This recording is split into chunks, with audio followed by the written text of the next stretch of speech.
Oi, gente, este é Resenha, um programa da TV Mackenzie Digital, e aqui nós conversamos sobre ideias apresentadas em livros, quem sabe em filmes também. E para conversar hoje sobre uma ideia muito importante, nós temos conosco o Gilson Quelhas. Obrigado, Gilson. Prazer todo meu. Vamos falar sobre este livro que tem como título Uma Pergunta: o cristianismo é bom para o mundo? Daqui a pouquinho. Aguarde.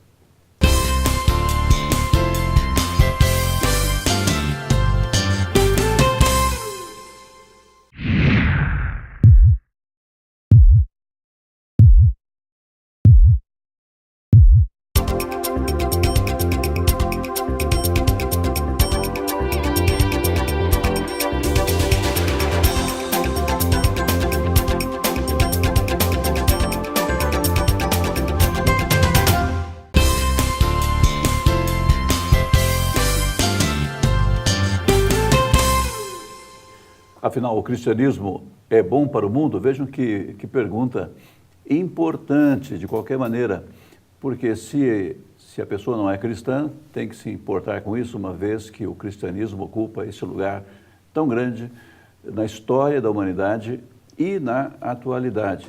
E o cristão vai querer também discutir isso e demonstrar a verdade sobre a importância do cristianismo para a nossa cultura, para a humanidade.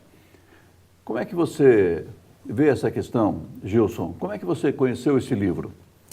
Olha, o título já chamou bastante a minha atenção, porque a gente vive num momento, né, onde muita coisa está sendo questionada, né? A gente está repensando muita coisa. Acho que isso é até uma consequência dessa mudança de moderno para pós-moderno. As coisas são colocadas em cima da mesa para análise, né? E como não deixaria de ser, você mesmo falou, o cristianismo... Duvidar tudo. O cristianismo tem uma fatia importante em todo esse desenvolvimento e nada mais óbvio de que ia ser questionado também. E como é que foi? Como é que foi isso? Como é que eles realizaram esse trabalho que chegou a resultar nesse livro?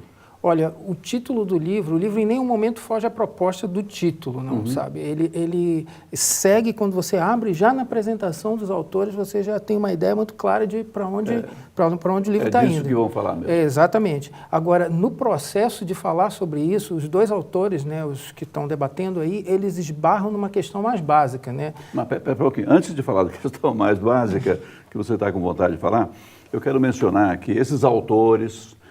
são Christopher Hitchens e Douglas Wilson, os dois, então cada um do seu lado. Quem são eles? Olha, o Hitchens é mais conhecido, ele é um inglês, jornalista, e ele reside nos Estados Unidos e ele é o precursor desse movimento neo-ateísta. Christopher Hitchens. Isso, Christopher Hitchens. O neo-ateísmo está vindo aí com uma agressividade muito grande. Tá, porque o que acontece? Nós não estamos vivendo em dias que o ateísmo está realmente em alta, mesmo porque tem uma série de coisas que o ateísmo propõe que hoje estão sendo questionadas e com razão. Quer dizer, o neo-ateísmo seria uma reação dos ateus a essa perda de espaço. Exatamente. E o Douglas Wilson? O Douglas Wilson é um apologista. Ele é muito bom nesse sentido de trazer razão para a nossa fé. Discutir, exatamente. Ele é da Igreja de Cristo, é um pensador reformado e o contato que eu tive com ele foi mais basicamente a partir do livro. Ele realmente faz um trabalho muito bom. Ele tem outros trabalhos, inclusive, publicados pela Cultura Cristã, e ele mostra essa linha cristã reformada realmente. E como é que eles se saem aqui? Como é que se saem os dois nesse encontro? Olha, eu gostei muito da tonalidade da discussão deles. Eu percebo que de vez em quando parece que fica um pouquinho mais quente o debate. O que cada um defende ali? Exatamente, mas eles mantêm um nível bom de discussão, não vira uma briga, vamos dizer. Eu acho que o que está sendo discutido principalmente no livro são duas maneiras de ver o mundo, de ver a existência. Sim, duas cosmovisões. Exatamente, e completamente distintas. Claro. Numa delas, tudo está sendo escrito a partir da evolução. E por isso tudo está em aberto. Não existe exatamente certo e errado, porque o certo e errado pode mudar. E no outro ponto de vista, não. Existe sim uma forma correta de viver. E por causa que existe uma forma correta de viver, erros podem ser cometidos e aí nós necessitamos de perdoar e de perdão e de rever esse procedimento. Essa acho que são as duas diferenças básicas dos dois Agora, mundos representados. eu percebi nesse livro a importância do uso da razão. Claro, o Hitchens vai se defender com o uso da razão, mas o Douglas Wilson não abre mão desse recurso, ainda que pareça que tantas vezes o Hitchens gostaria de dizer que crer é para ignorantes, crer é para quem não pensa, ele tem que enfrentar um Wilson que o desafia com ideias.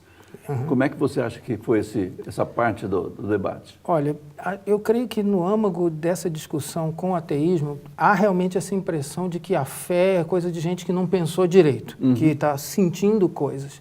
E na discussão, uma coisa que fica muito clara e é muito legal de ver é que para você discutir com razão, a sua razão tem que ser coerente. E quando os dois autores estão discutindo, o Wilson ele mantém uma coerência racional com a fé que às vezes eu percebo que não é mantida pelo próprio Hitchens. Como assim? Qual seria a incoerência por exemplo, dele? Você trabalha com alguma coisa que você diz que é certo racionalmente, mas você não tem como provar que aquilo é certo. Você não tem nada para balizar aquilo que você está dizendo. Não tem um padrão, é isso? Não tem um padrão. Você, assim, o Hitchens, durante todo o debate, ele vai dizendo assim, não, a evolução vai demonstrar isso. Mas o que demonstra que isso está certo? Exatamente, não há. Esse que é o a evolução grande... pode dar com os burros na água. Exatamente. Ele parte do pressuposto de que a gente vai sempre evoluir para o bem, sempre evoluir para o melhor. E olha, mesmo que você não precisa gastar muito latim para ver que as pessoas nem sempre pendem para o bem. Mas aí até, mesmo que elas... Vamos supor que elas têm uma tendência sempre para o bem. Mas o que é que me diz que o bem é o bem e que o mal é o mal? Como é que eu fico sabendo? Esse aí é uma quina, uma sinuca de bico que, na minha opinião, o Hitchens não consegue sair. Você falou numa certa incoerência da parte do pensador, aquele que rejeita os pressupostos cristãos, rejeita os pressupostos religiosos, porque eu entendo que ele não é apenas contra o cristianismo, mas contra a religião, qualquer que seja, em geral, não é? Porém, ele continua muito firme na sua posição. Você acha que haveria aí algum preconceito antirreligioso da parte dele? Olha, eu acho que fica claro. No começo do livro, ele demonstra esse preconceito quando ele muda algumas citações de um autor específico, agora não me lembro qual foi, mas ele diz assim, eu trocaria cristianismo por religião. Entendo. Ou seja, a religião como um todo ele acha incoerente porque, na perspectiva dele, é sem fundamento. Não é ele que se confessa mais anti-religião do que ateu? Exatamente, ele se confessa assim no livro e em outros escritos dele. Mas o interessante é que nessa busca por coerência, ele acaba numa sinuca de bico, porque ele diz que existe um certo e um errado, existe uma maneira melhor de viver, mas ele não tem onde analisar, ele não tem como invocar nenhuma autoridade para dizer o que é certo, o que é errado, o que é bom e o que é ruim. E essa que é a grande incoerência do pensamento. Agora, uma pergunta que me ocorre. A abordagem do Douglas Wilson, numa situação de apologética, ele está usando muito a razão. A gente percebe, porém, que ele não consegue convencer o Christopher da sua posição. Esse é um lado. O outro lado é, podemos ficar só com a razão? Se por um lado parece que usando a razão não convencemos ninguém, por outro, quanto nós podemos ficar com ela? Isso é uma outra coisa que o livro discute bastante, que é essa questão do contato, da experiência sobrenatural com esse Deus que existe.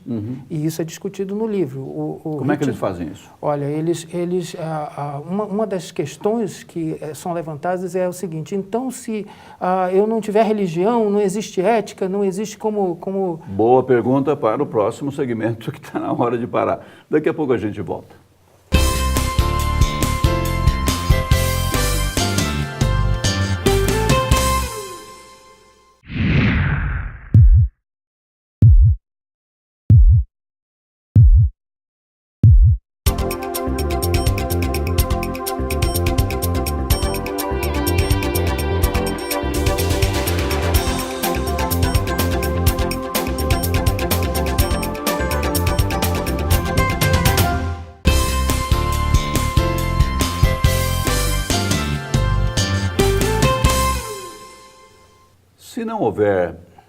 não existir religião, se não existir Deus, existirá ainda ética?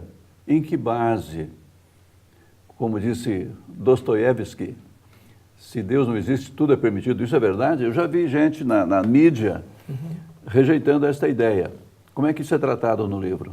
Olha, a questão que está por trás dessa afirmação é que se Deus existe, eu não posso viver como eu quiser. Não posso viver como eu quero. Existe uma maneira apropriada de viver. Que é de acordo com a vontade de Deus. Que é de acordo com a vontade de Deus. E isso faz todo sentido do mundo, porque Deus, nessa perspectiva, é apresentado como um referencial invariável, que não muda. Mas se não há Deus, como é que a pessoa vai... Aí é que está o ponto que é a grande incoerência e que a discussão roda bastante tempo em torno disso. Qual é a incoerência aí? É que para o Hitchens isso está à mercê da evolução.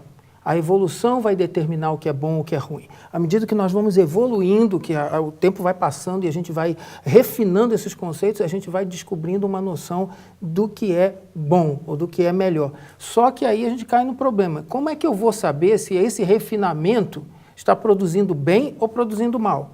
Isso não tem como avaliar, não há autoridade nenhuma para dizer. Não há um referencial. Estamos evoluindo, sim, mas evoluindo para onde? Evoluindo para quê?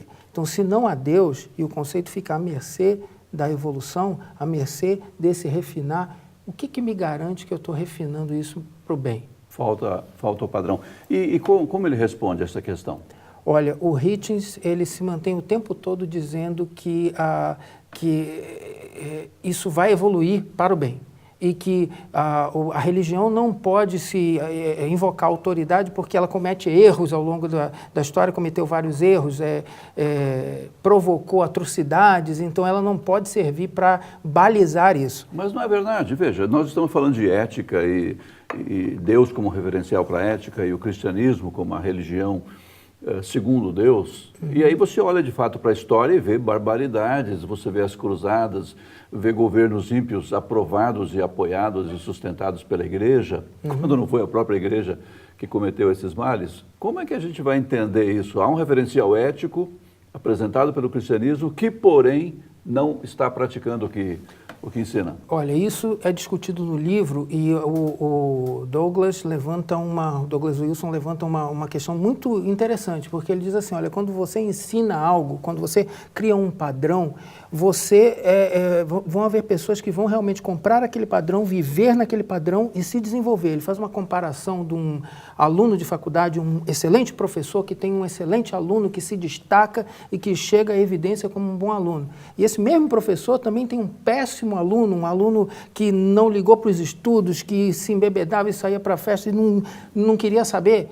E os ensinos do professor não o responsabilizam pela atitude do aluno. Então, que rejeitou os ensinamentos. Então, a mesma coisa acontece com... mas aí fica difícil, porque, veja, você pega alguém que abraçou os ensinos do cristianismo, viveu de acordo com eles, alguém que nós temos orgulho de apresentar como nosso representante, ou representante da fé cristã, mas você teria de pegar também um ateu, alguém que não crê em Deus, e que levou uma vida decente, uma vida correta, e que deu uma grande contribuição para a própria história da humanidade, quem sabe, não é?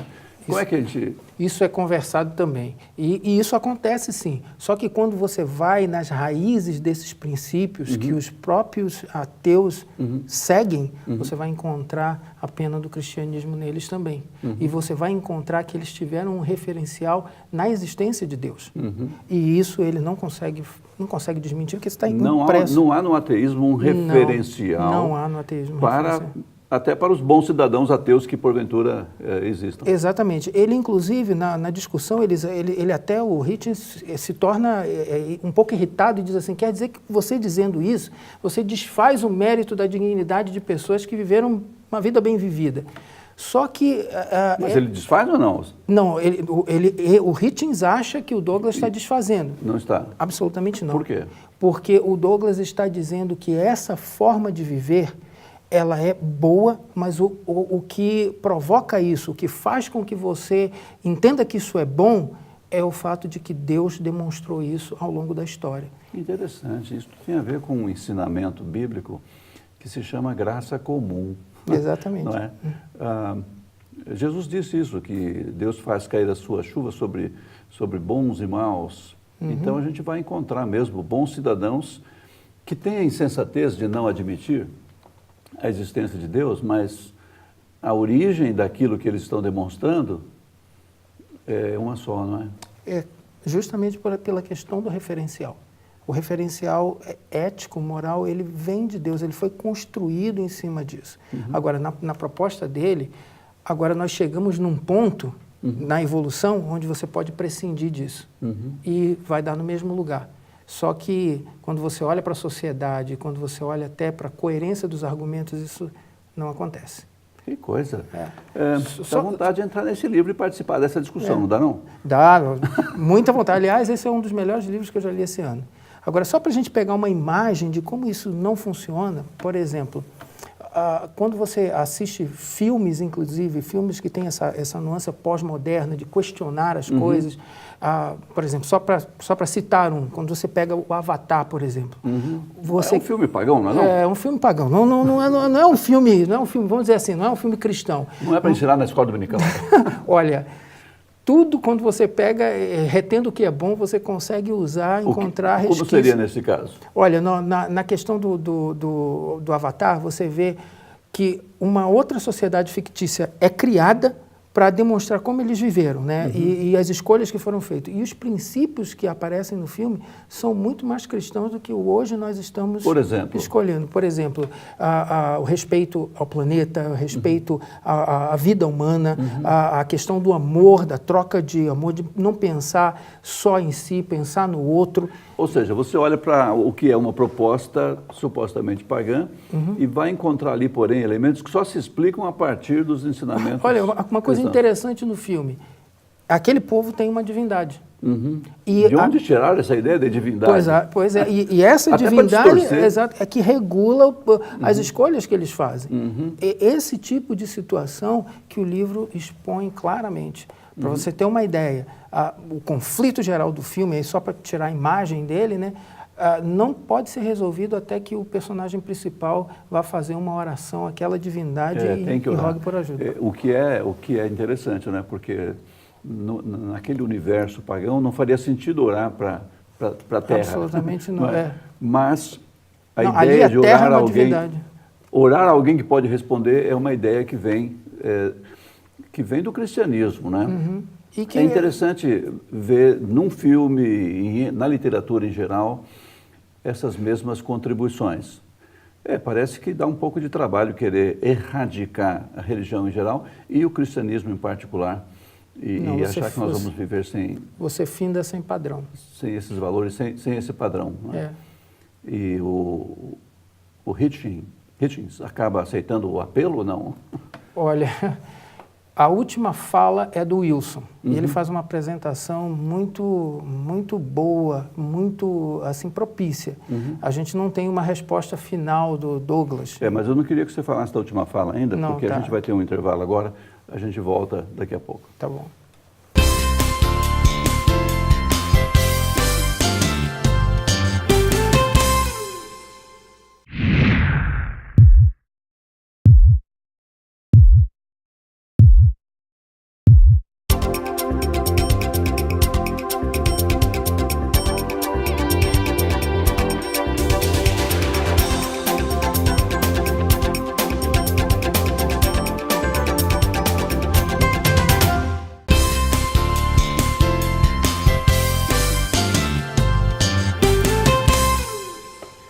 Um debate como esse pode parecer que não tem fim, porque as pessoas têm suas pressuposições e vão caminhando de acordo com elas.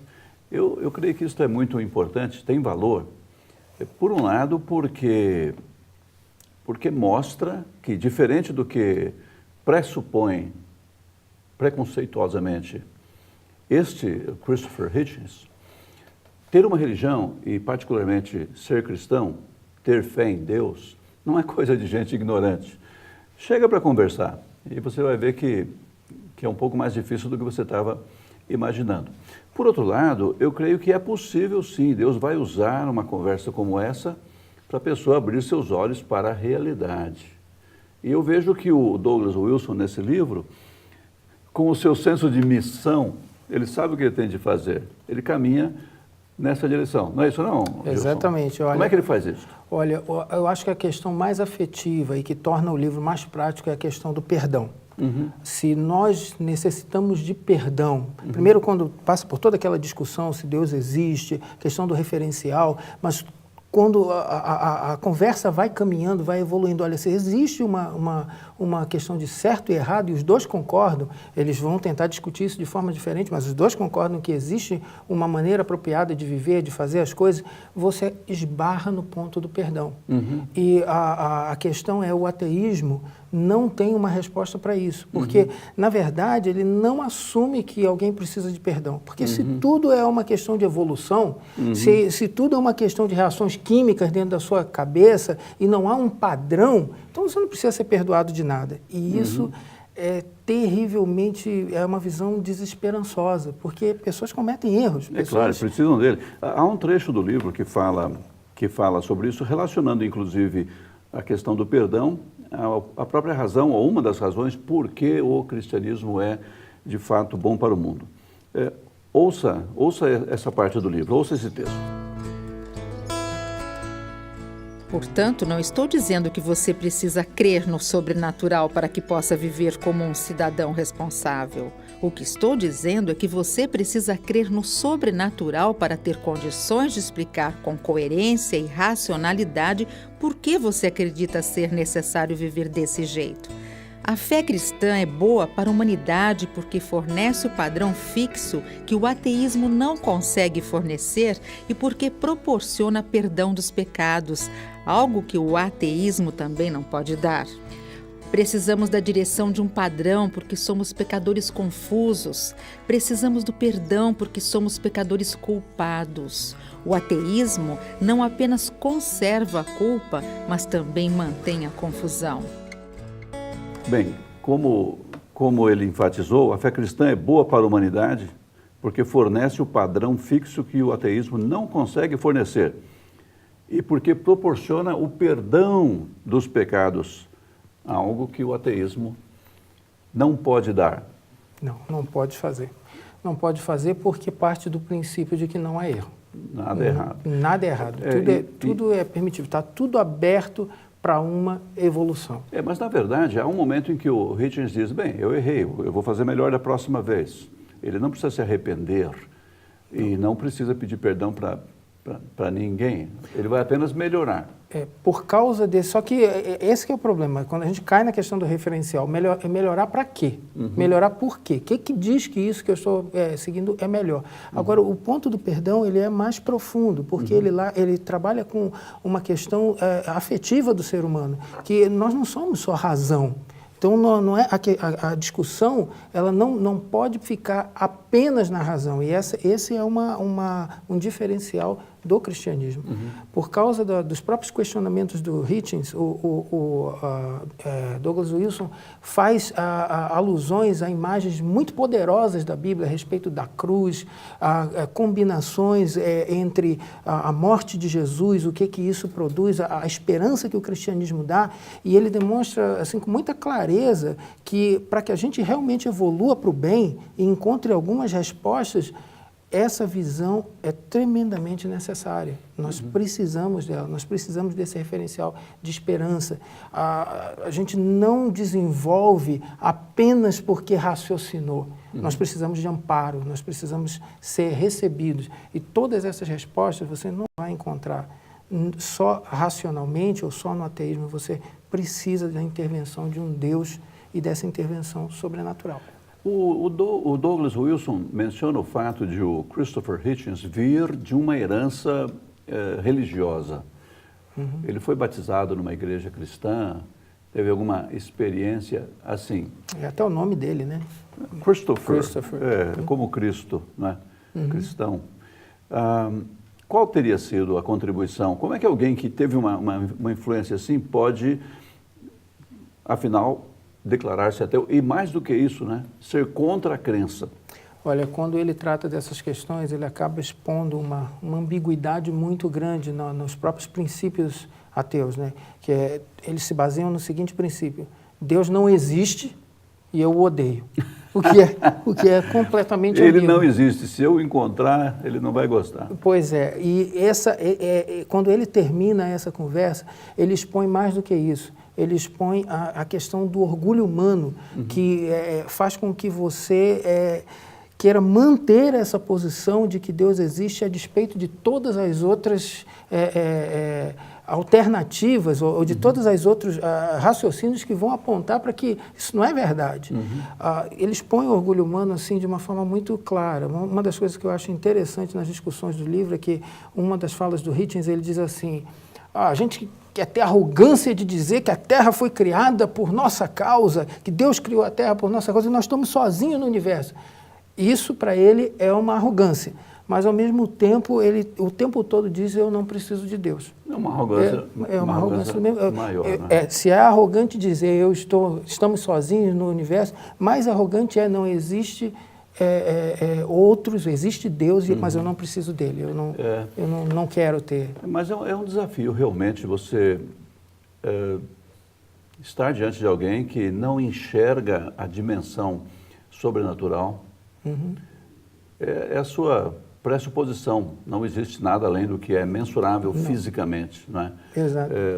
Quando a pessoa se limita ao universo observável fisicamente, bem, nada existe, diz ela, além disso. O que pode tocar uma pessoa assim? Olha, primeiro, eu creio que a pessoa tem que ter a humildade para poder entender isso. Por isso que eu acho que o grande problema, a grande questão aqui é a arrogância. E é a arrogância humana exposta.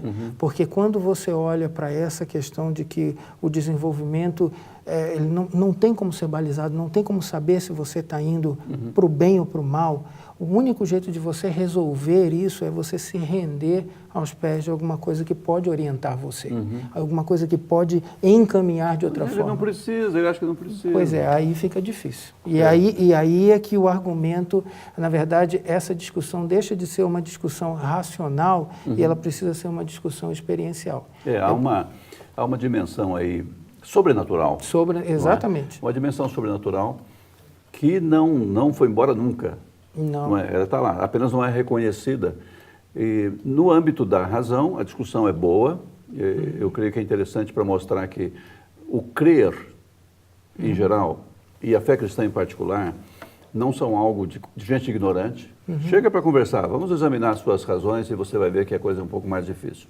Isso já é bastante bom. E a gente espera que também aconteça o efeito sobrenatural.